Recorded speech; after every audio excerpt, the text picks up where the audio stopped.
En Radio Ágape presentamos Cristo en las Escrituras, junto al pastor Rubén Chacón.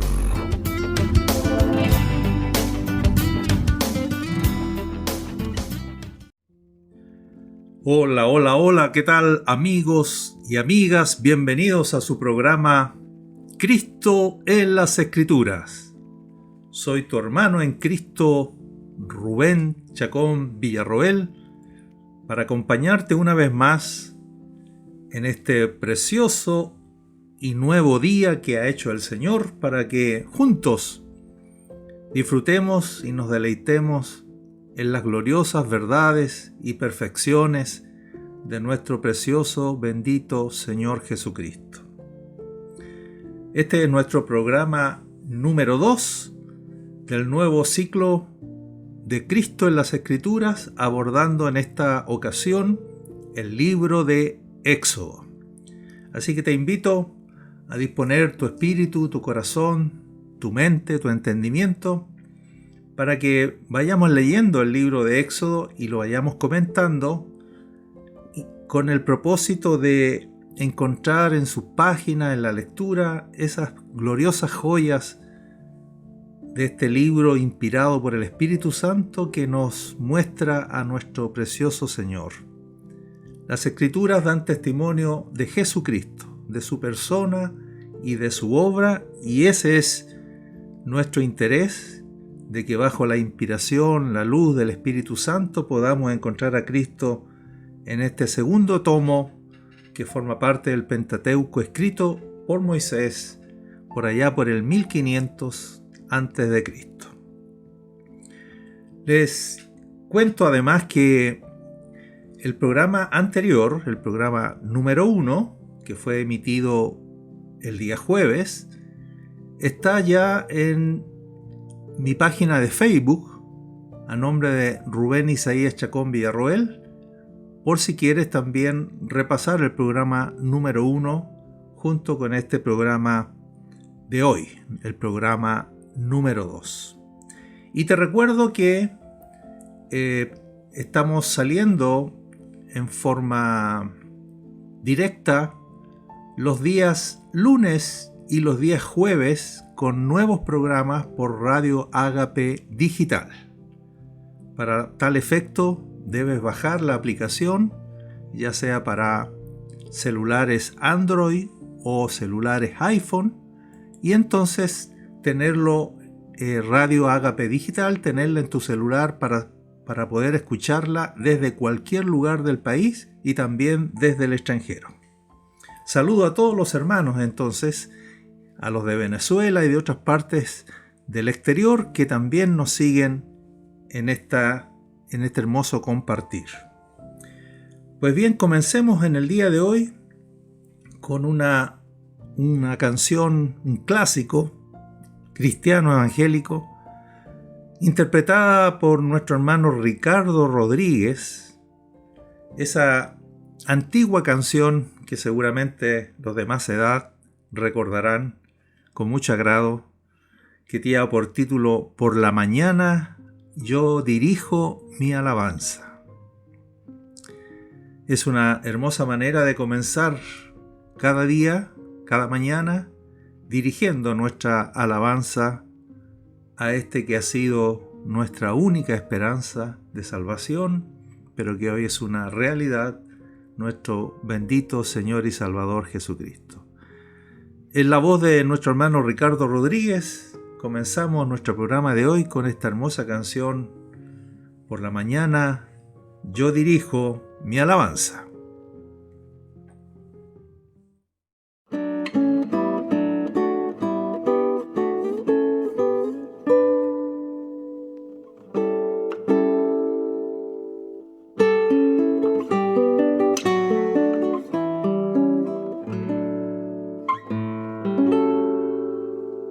Por la mañana yo dirijo mi alabanza a Dios que ha sido y es mi única esperanza. Por la mañana yo le invoco con el alma y le suplico que me den su dulce calma. Él nos escucha pues nos ama tanto y nos alivia de cualquier quebranto. Nos da su mano poderosa y fuerte para librarnos de la misma muerte. Cuando la noche se aproxima tenebrosa, en elevarle mi oración mi alma se goza. Siento su paz inagotable, dulce y grata, porque temores y ansiedad Cristo los mata. También elevo mi cantar al cielo cuando a la tierra baja negro velo. El sol se oculta pero queda Cristo, a quien mis ojos en el sueño han visto.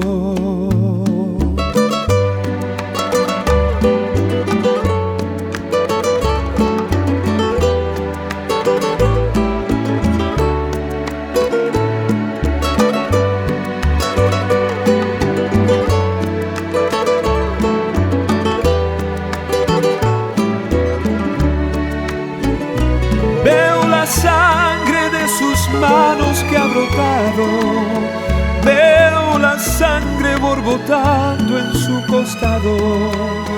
Una corona con espinas en su frente, la multitud escarneciéndole insolente.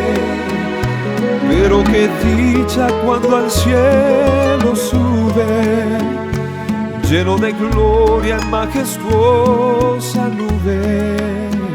Allá en el cielo nos está esperando, mientras en tierra yo le sigo amando. Allá en el cielo nos está esperando, mientras en tierra yo le sigo amando.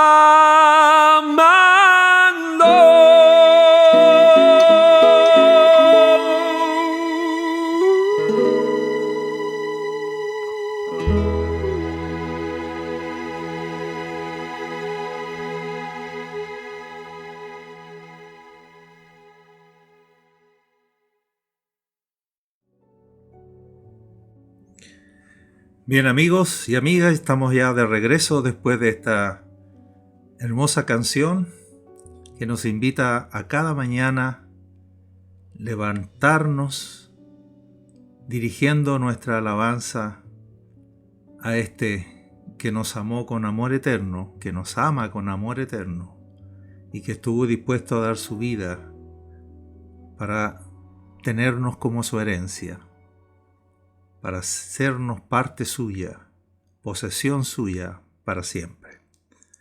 ¿Te ha conquistado el Señor con su amor? ¿Eres de Él porque nadie te ha amado ni te amará como Él te amó? Bueno, cada mañana nos levantamos agradeciendo ser posesión, ser la porción del Señor. Bien, amigos y amigas, entremos en materia. En el programa anterior, nuestro programa número 1, que fue un programa introductorio, leímos hasta el versículo 7 para darnos cuenta de que estos primeros 7 versículos del libro de Éxodo pretenden conectarnos con el libro anterior, el libro de Génesis, e indicarnos que Éxodo continúa exactamente el relato donde lo dejó el libro de Génesis. Hay una perfecta continuidad, excepto por que hay un espacio de tiempo entre el libro de Génesis y el libro de Éxodo de algunos cuantos siglos, porque encontramos que Israel al comienzo del libro de Éxodo ya está convertido, es un pueblo, ya no es una familia de 70 personas, sino que se ha multiplicado y ha fructificado en esta estadía larga de 430 años en la tierra de Egipto, se han multiplicado y ya no son una familia, sino que ya son un pueblo numeroso. Así que con esa salvedad de que hay un espacio de tiempo entre el libro de Génesis y el libro de Éxodo, entonces Éxodo continúa la historia donde la dejó el libro de Génesis. Y entonces el capítulo 1 de Éxodo, versículo 7, dice que los hijos de Israel fructificaron y se multiplicaron, y fueron aumentados y fortalecidos en extremo, y se llenó de ellos la tierra. Y el versículo 8 dice, entre tanto que ocurría esta fructificación y multiplicación del pueblo, se levantó sobre Egipto un nuevo rey, un nuevo faraón, que no conocía a José, y dijo entonces a su pueblo, a los egipcios, he aquí el pueblo de los hijos de Israel es mayor y más fuerte que nosotros. Ahora pues seamos sabios para con este pueblo, para que no se multiplique y acontezca que viniendo guerra, él también se una a nuestros enemigos y pelee contra nosotros y se vaya de la tierra. Imagínense lo que significaba para Faraón y para todo el reino de Egipto tener algún par de millones de esclavos que significaban mano de obra gratis para el imperio egipcio. Por lo tanto, al ver este faraón que no conocía a José, que ya no estaba interesado en hacer bondad con José y su pueblo, cuando ve que este pueblo se multiplica y que está fructificando, entonces teme que al adquirir poder, este pueblo al adquirir autoridad a causa de la multitud que la compone, ellos pueden entonces unirse, por ejemplo, en una guerra a los enemigos de los egipcios y obtener de esa manera su libertad, cosa que no quiere por ningún motivo el faraón que ocurra. Entonces, planea una estrategia para impedir que el pueblo de Dios comience a pensar siquiera en su liberación. Entonces dice en el versículo 10, ahora pues seamos sabios para con este pueblo, para que no se multiplique. Repito, y acontezca que viniendo guerra, él también se una a nuestros enemigos y pelee contra nosotros y se vaya de la tierra. Entonces, ¿cuál es la estrategia que él elaboró? Dice, pusieron sobre ellos comisarios de tributos. La NBI dice capataces, para que oprimieran a los israelitas. En otras palabras, para que les impusieran trabajos forzados. Tal así que decidió este faraón crear edificar dos ciudades de almacenaje. Estas ciudades son la ciudad de Pitón y Ramesés, donde habitaban los israelitas. Era el sector donde estaban los israelitas habitando, Ramesés. Por eso que el primer éxodo se va a llamar la salida de Ramesés, que es el lugar específico dentro del territorio egipcio donde habitaban los esclavos israelitas. Así que la estrategia es molestar a los israelitas con pesadas cargas y para que fueran oprimidos y de esta manera no tuvieran tiempo ni posibilidad de estar pensando en estrategias para ser libres. Dice el versículo 12, pero cuanto más los oprimían, tanto más se multiplicaban y crecían, de manera que los egipcios temían a los hijos de Israel. Y los egipcios hicieron servir a los hijos de Israel con dureza. Vaya tomando nota de las palabras fuertes: dureza, crueldad, trabajos forzados, opresión. Dando cuenta entonces describiendo de alguna manera con estos términos, con estos adjetivos, describiendo el momento terrible de aflicción que está viviendo el pueblo de Dios.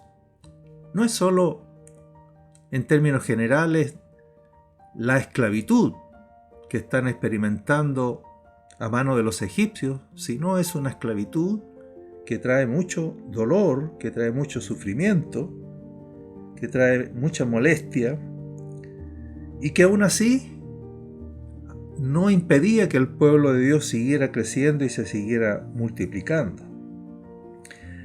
Sigue el versículo 14 del capítulo 1 de Éxodo describiendo esta aflicción, esta esclavitud, y dice: y amargaron su vida con dura servidumbre.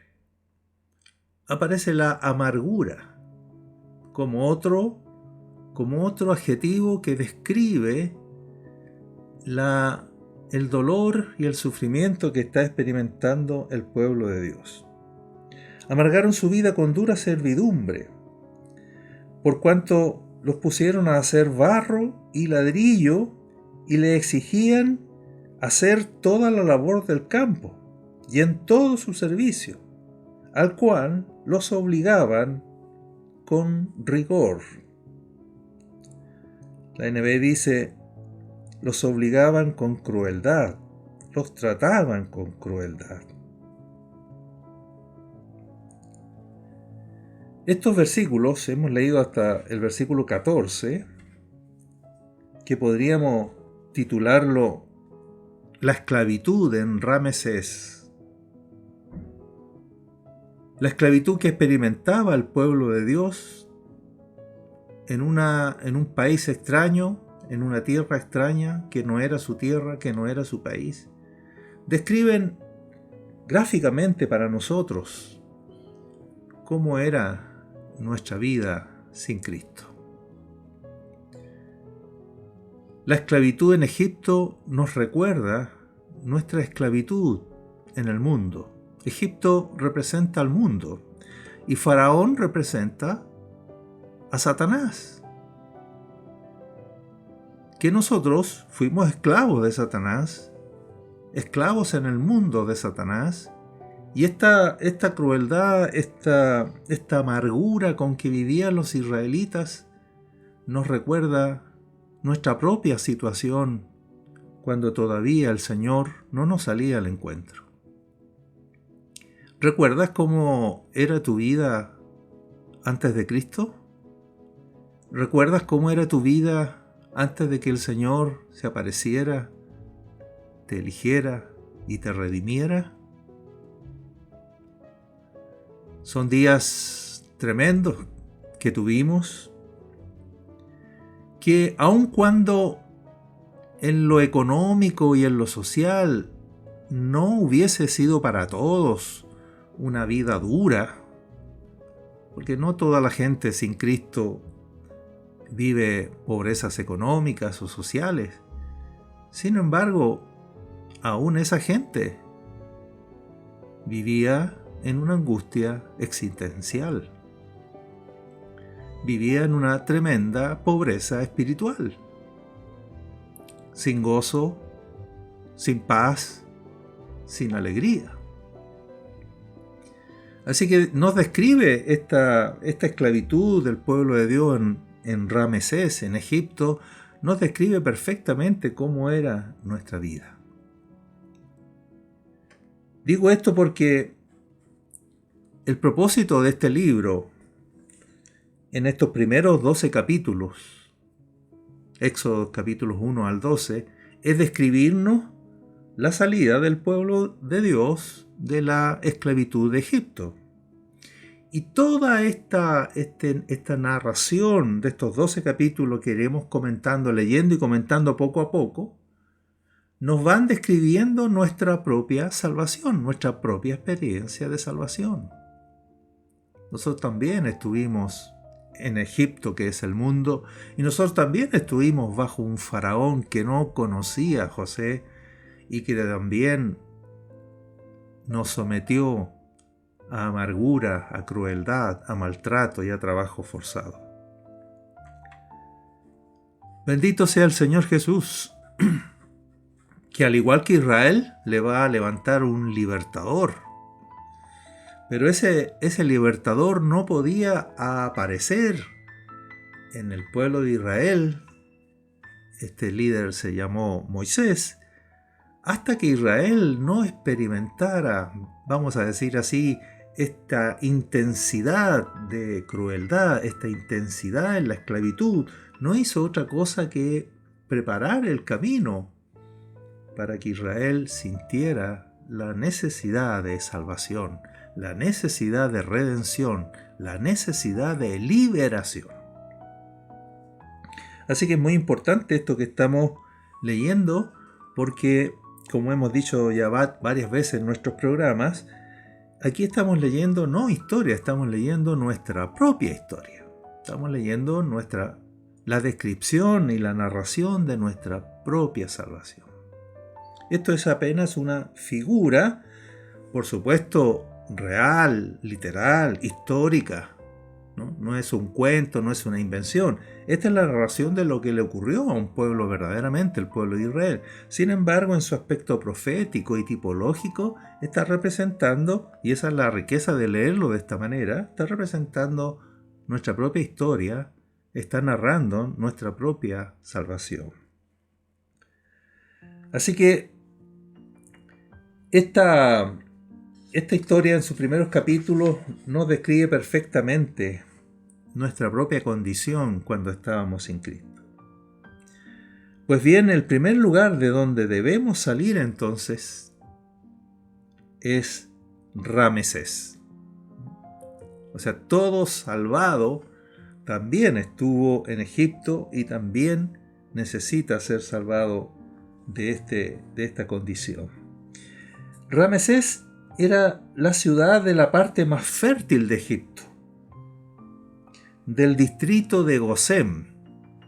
Recuerden que cuando José instauró a la familia, la estableció en Egipto, a Jacob y todos sus hijos y su familia, los ubicó en la tierra de Gosén. Pero la parte específica, Ramesés, era la parte más fértil de Egipto. Así que allí estaban ellos experimentando esta tremenda y terrible esclavitud. Esta ciudad, Ramesés, lugar donde los hijos de Israel habitaban, era la sede oficial de los reyes egipcios. O sea, ellos tenían allí su sede oficial porque era el lugar más fértil de Egipto. Ramesés significa hijo del sol o nacido del sol. El sol era considerado una deidad y era llamado Ra, el dios Ra. Así el faraón, esto es, el hijo del sol, porque así se llamaban ellos, habitaba allí. La situación de los hijos de Israel era no obstante de completa y verdadera esclavitud en ese lugar. Salir de Ramesés significaba en consecuencia salir de la esclavitud. Esta esclavitud representa, tipológicamente hablando, la esclavitud en la cual todos nosotros nos encontrábamos antes de ser salvados por el Señor Jesucristo, nuestro Moisés. Israel fue salvado por la mano de Dios a través de Moisés, pero nosotros fuimos salvados de nuestro propio Egipto por la mano poderosa de nuestro Señor Jesucristo. Representa Moisés no solo la esclavitud bajo el faraón, quien aquí, faraón, es símbolo de Satanás, sino también nuestra esclavitud del pecado, de la carne y del mundo. No olvides esto, nosotros éramos esclavos de Satanás, éramos esclavos del pecado, éramos esclavos del mundo, seguíamos la corriente de este mundo. Y también éramos esclavos de nuestra propia carne, de nuestros propios deseos y pasiones. Nuestra esclavitud era de todo orden, espiritual, física, moral, social. De allí fuimos libertados. La historia dice que los hijos de Israel habían fructificado en Egipto y eran mayores y más fuertes que los egipcios, como ya hemos leído. El rey entonces concibió este plan de someter a los israelitas a trabajos muy duros. Les hicieron construir las ciudades de Pitón y Ramesés. Era como Israel construyendo su propia cárcel, porque allí estaban oprimidos. Los hacían servir con dureza. Del mismo modo, Satanás amargó nuestra vida con dura servidumbre. ¿Te recuerdas? Y si tú que me estás escuchando todavía no has reconocido al Señor Jesucristo como tu Señor y Salvador, también puedes confirmar lo que estamos diciendo. Y qué bueno que estés escuchando este programa, porque hay una buena noticia para ti. Hay una palabra de esperanza. Cristo es tu libertador. Cristo rompe las cadenas. Cristo liberta de la esclavitud. Dijimos que la palabra clave del libro de Éxodo es la palabra redención, que significa libertar a través del pago de un rescate. Y el que pagó ese precio para tu rescate, para tu liberación y para tu salvación es nuestro Señor Jesucristo. Entonces, recordemos cómo Satanás amargó nuestra vida con dura servidumbre. Los hebreos no solo estaban a cargo de las labores del campo, sino además debían preparar lodo y hacer adobes. Y en todas estas tareas eran tratados con crueldad. Qué ilustrativa imagen de nuestra pobre y triste realidad sin Cristo en la que nos encontrábamos. Que nadie piense que la esclavitud de los israelitas era solamente social. Ellos, al igual que nosotros, no servían a Dios. Quizás esto es importante resaltarlo, porque a nosotros nos pudiera parecer que lo más grave era experimentar esa amargura con que vivíamos. Esos incidentes crueles y terribles que nos sucedían en nuestra vida pasada. Pero lo más terrible era que vivíamos de espaldas a Dios y no servíamos a Dios. El capítulo 8 del libro de Éxodo, versículo 1, podemos leerlo. Vamos a estar recorriendo estos 12 capítulos que nos narran la salida de Egipto. Dice el 8.1 que Jehová le dijo a Moisés: entra a la presencia de Faraón y dile: Jehová ha dicho así, deja ir a mi pueblo para que me sirva. Porque este pueblo es el pueblo de Dios, que está esclavo en el mundo. Y que cuando somos salvados, libertados, redimidos de la esclavitud, entonces hemos sido hechos libres para servir a Dios. ¿A quién servíamos antes de conocer al Señor Jesucristo? Bueno, no a Dios. Servíamos a Faraón, servíamos a Satanás. No edificábamos la ciudad de Dios, que es la iglesia, sino la de Ramsés, ¿no? La del Faraón, la de Satanás. En lugar de adorar a Dios, trabajábamos para los dioses egipcios. Fíjate el capítulo 5, versículo 3 de Éxodo, dice así: y ellos dijeron: el Dios de los hebreos nos ha encontrado. Iremos pues ahora camino de 3 días por el desierto y ofreceremos sacrificios a Jehová nuestro Dios, para que no venga sobre nosotros con peste o con espada. Es decir, los israelitas toman la decisión y hacen la petición al faraón para que los deje libre para venir a ofrecer sacrificios a su Dios. Y el versículo 8 de Éxodo 5 dice: y les impondréis la misma tarea de ladrillo que hacían antes, y no les disminuiréis nada, porque están ociosos. Por eso levantan la voz diciendo: vamos y ofrezcamos sacrificios a nuestro Dios. O sea, esa es la respuesta del faraón a la petición. Como estos están ociosos, como no están demasiado ocupados, están elucubrando pensamientos que no convienen al imperio egipcio, y entonces por eso que están elaborando estas ideas de ir y ofrecer sacrificios a su Dios, que no era otro que Jehová, Dios de los ejércitos. Nosotros, al igual que ellos, éramos esclavos de Satanás, espiritual, moral y socialmente. Como dijo Jesucristo al apóstol Pablo, cuando lo comisionó a la evangelización de los gentiles, estoy citando Hechos 26:18, comillas, mire lo que le dice el Señor a Pablo. Le dice para que, cuando lo comisiona a llevar el evangelio, le dice para que los gentiles se conviertan de las tinieblas a la luz. Y atención con esto, y dice, y que se conviertan de la potestad de Satanás a Dios. Describe muy bien entonces la condición en que vivíamos. ¿Cuál era? Tinieblas y bajo la potestad de Satanás. Esa era nuestra condición perdida.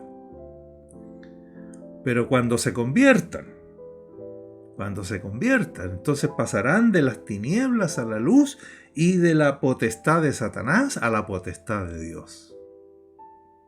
¡Qué gran salvación! ¡Aleluya! ¡Qué tremenda salvación es la que hemos experimentado por medio de Jesucristo, nuestro libertador! Jesucristo, nuestro Moisés, que nos sacó de la esclavitud del mundo, que rompió las cadenas del poder de Satanás sobre nosotros.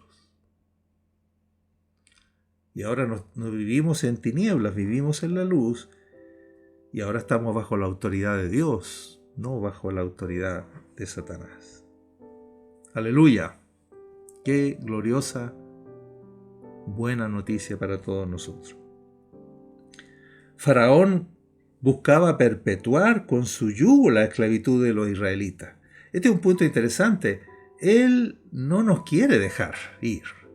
Él no nos va a soltar. Él no por la buena o porque sí nos va a dejar. Éramos su posesión. Éramos sus esclavos.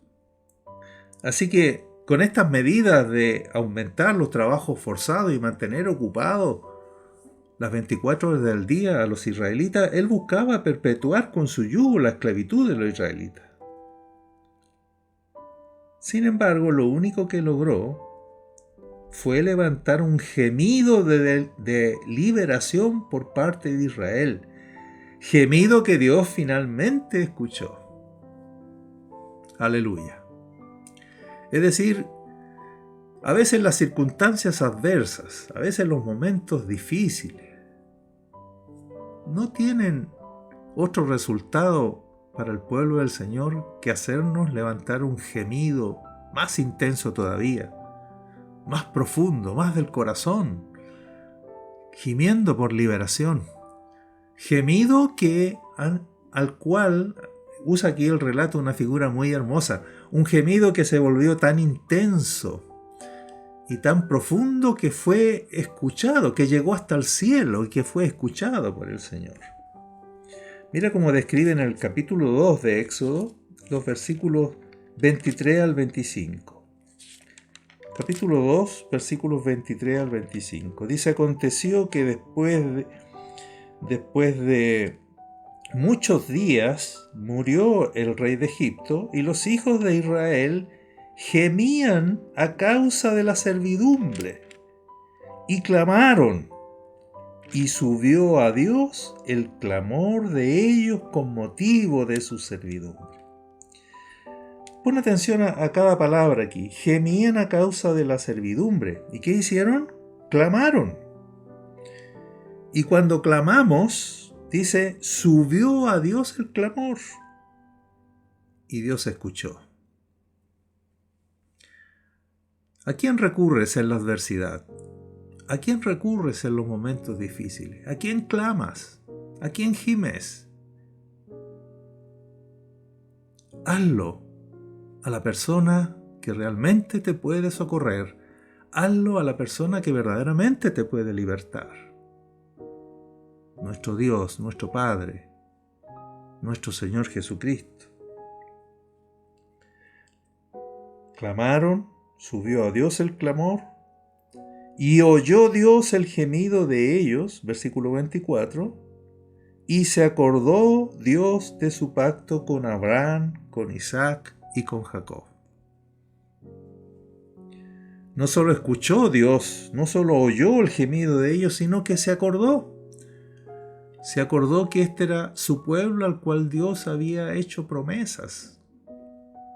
Y por lo tanto, como conclusión final, ha llegado el momento en que Dios, fiel a sus promesas, fiel a sus pactos, Dios va a descender a libertar a Israel de la esclavitud para conducirlo al cumplimiento de lo que Dios promete, porque lo que Dios promete lo cumple. Lo cumple en su tiempo, pero Dios lo que promete lo cumple. Y entonces dice el versículo 25, dice, y miró Dios a los hijos de Israel y los reconoció Dios. Aleluya, qué hermosa palabra. Entonces mira esta cadena de términos, mira esta cadena hermosa, te la quiero repasar. Ellos gemían a causa de la servidumbre, clamaron a Dios con motivo de esa servidumbre, oyó Dios, se acordó Dios, los miró Dios y los reconoció Dios.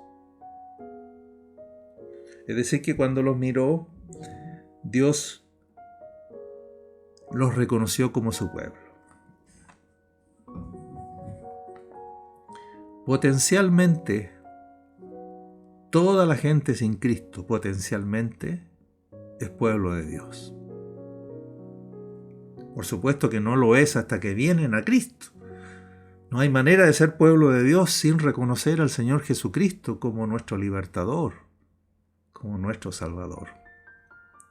Y si estás pasando algún momento duro y difícil, no es para otra cosa, sino para que al intensificarse el dolor y el sufrimiento, tú también intensifiques tu gemido. De tal manera que tu gemido suba al cielo, porque Dios lo va a oír. Y Dios se va a acordar de su pacto. Y Dios te va a mirar con misericordia y te va a reconocer como su pueblo, te va a reconocer como su hijo y va a descender a libertarte. Bendito sea el Señor. Muy bien, amigos, hagamos una pequeña pausa en este momento para deleitarnos con el grupo Tercer Cielo, también en una canción clásica. Hoy día estamos con canciones del ayer que nunca pasan de moda, porque la letra siempre está vigente, pues es letra que habla de nuestro Señor Jesucristo, quien es el mismo ayer, hoy y por todos los siglos. La canción interpretada por Tercer Cielo es aquel himno glorioso y clásico en el Monte Calvario. ¿Por qué esta canción? Porque es en ese Monte Calvario donde nuestro libertador, nuestro Señor Jesucristo, pagó allí el precio de nuestro rescate. Derramando su sangre en la cruz del Calvario, Él pagó el precio de nuestra liberación. Dice el profeta Isaías, el precio de nuestra paz fue sobre Él. Él pagó el precio para que tú y yo ahora tuviésemos paz para con Dios por medio de nuestro Señor Jesucristo. Así que deleitémonos con este grupo Tercer Cielo, llamado Tercer Cielo, entonando, cantando para nosotros, y nosotros nos unimos a ellos para dar gracias y cantar este hermoso himno en el Monte Calvario.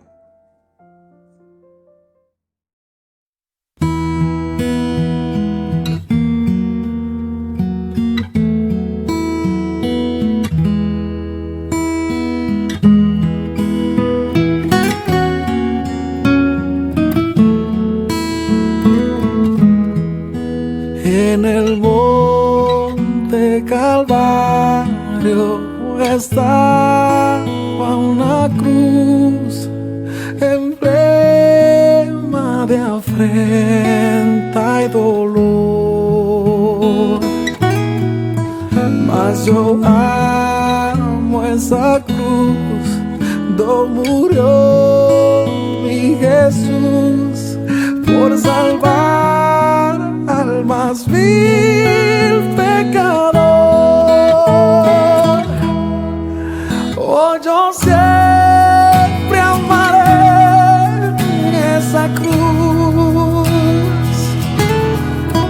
en sus triunfos mi gloria será. Y algún día en vez de una cruz,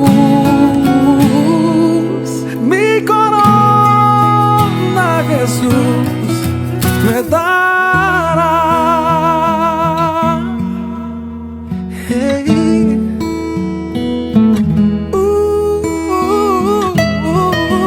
Hey, yeah.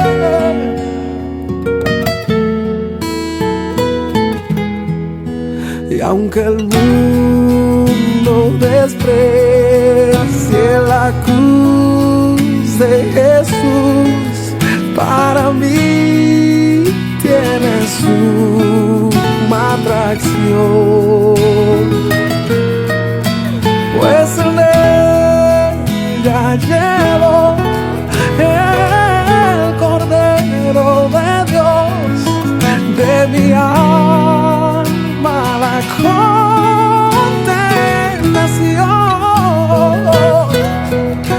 Oh, yo siempre amaré esa cruz, en sus triunfos mi gloria será. Y algún día en vez de una cruz, mi corona Jesús me dará.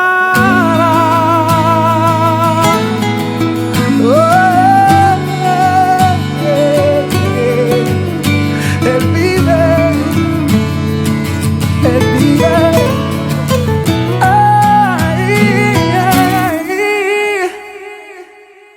Oh, yo siempre amaré esa cruz, en sus triunfos mi gloria será.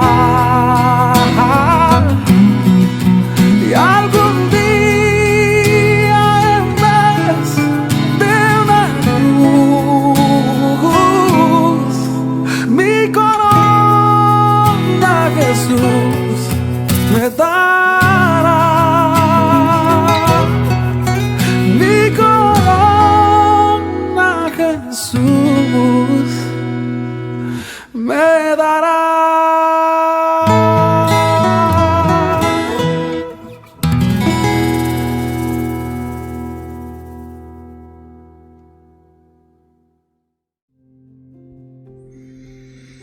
Muy bien, amigos y amigas, estamos de regreso para nuestro último bloque en el programa de hoy, después de disfrutar este hermoso himno antiguo, clásico, que nunca pasa de moda, en el Monte Calvario. Allí en ese Monte Calvario, en esa cruz, nuestro libertador, nuestro Moisés, pagó el precio del rescate por nuestra liberación. Hoy, los que creemos en Jesucristo, estamos libres de la potestad de Satanás. Estamos en el mundo, pero ya no somos del mundo. Estamos libres del dominio del pecado. Y estamos libres de nuestra carne.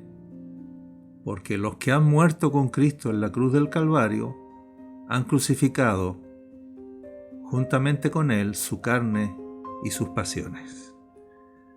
¡Qué gran salvación! ¡Qué completa salvación! ¡Qué integral salvación! Que cubre todos los aspectos de nuestra vida.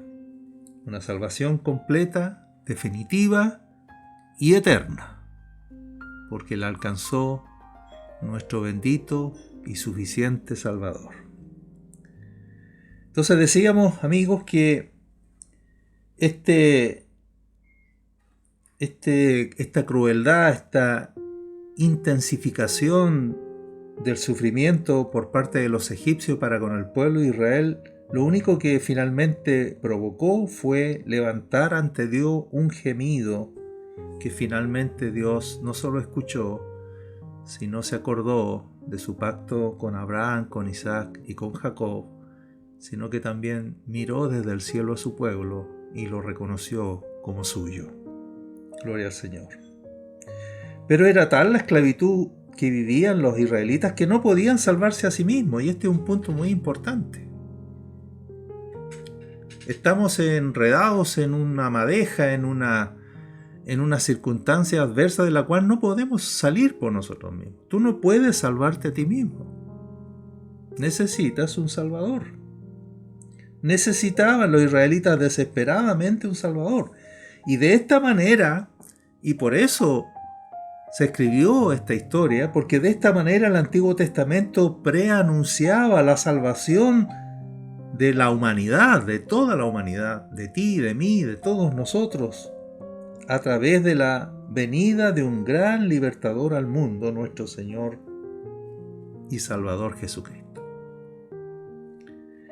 Sigo entonces la lectura en el versículo 15 del capítulo 1, para terminar este capítulo, porque el faraón entonces, viendo que al aumentar los trabajos forzados no lograba su objetivo de impedir que el pueblo de Dios siguiera creciendo y se siguiera multiplicando, cambió la estrategia. Y esto prueba entonces que Satanás no te dejará ir fácilmente de sus garras, de sus manos. No te soltará de su poder.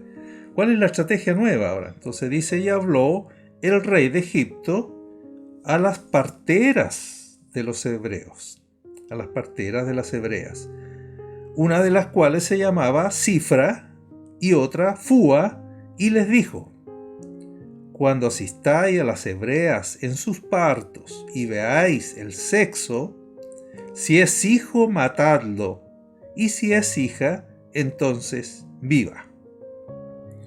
Pero las parteras temieron a Dios y no hicieron caso, no hicieron como les mandó el rey de Egipto, sino que preservaron la vida a los niños. Es muy interesante este punto porque hemos dicho que Faraón representa a Satanás mismo, y la estrategia de Satanás siempre ha sido esta: matar a los niños. Matar a los niños. En este caso a los niños varones, porque bueno, ellos representaban un mayor peligro para el imperio que las mujeres. Así que la orden a las parteras es, si es niño, ustedes al momento de nacer lo matan, y si es niña la dejan viva, porque las mujeres, desde el punto de vista de la guerra, desde el punto de vista bélico, no significaban un peligro tan grande como el de los varones, como el de los niños. Pero estas parteras hebreas, que se consignan sus nombres como honra, como reconocimiento, por temor al Señor, porque eran temerosas de Dios, no hicieron caso al rey. no hicieron caso al faraón y le preservaban la vida a los niños. Y las parteras, porque el rey de Egipto las hizo llamar y les dijo: ¿por qué habéis hecho esto? ¿Que habéis preservado la vida a los niños? Y las parteras respondieron a Faraón: porque las mujeres hebreas no son como las egipcias, pues son robustas y dan a luz antes que la partera venga a ellas. Yo entiendo que ellas no están mintiendo, a pesar de que tenían la decisión de preservar la vida a los niños. No obstante, también era cierto que producto del ejercicio físico al que son sometidos regularmente los esclavos, o eran sometidos, ellos físicamente eran más robustos y más fuertes. Así que debe haber sido verdad este argumento de las parteras. Entonces, dice el versículo 20 que Dios hizo bien a las parteras y el pueblo se multiplicó y se fortaleció en gran manera. Y por haber las parteras sido temerosas de Dios, Él prosperó sus familias. Entonces Faraón mandó a todo el pueblo diciendo, tercera estrategia: echad al río a todo hijo que nazca, y a toda hija preservad la vida. Toma entonces una medida cada vez más poderosa, más terrible, y ahora entonces ordena a los propios egipcios diciendo: recorran las casas y echen al río a todo hijo que nazca. Ustedes ahora deberán llevar a cabo esta orden: varón que nazca, al río con él. Y a las mujeres, a las hijas, les van a preservar la vida. Este espíritu de matar a los niños, yo en mi comentario al libro de Éxodo lo titulo El espíritu de Herodes. Para que veas tú que la estrategia de Satanás no cambia a través de la historia. Él ayer, en el Antiguo Testamento, intentó matar a los niños, y hoy, o en el Nuevo Testamento, Herodes también mató a los niños.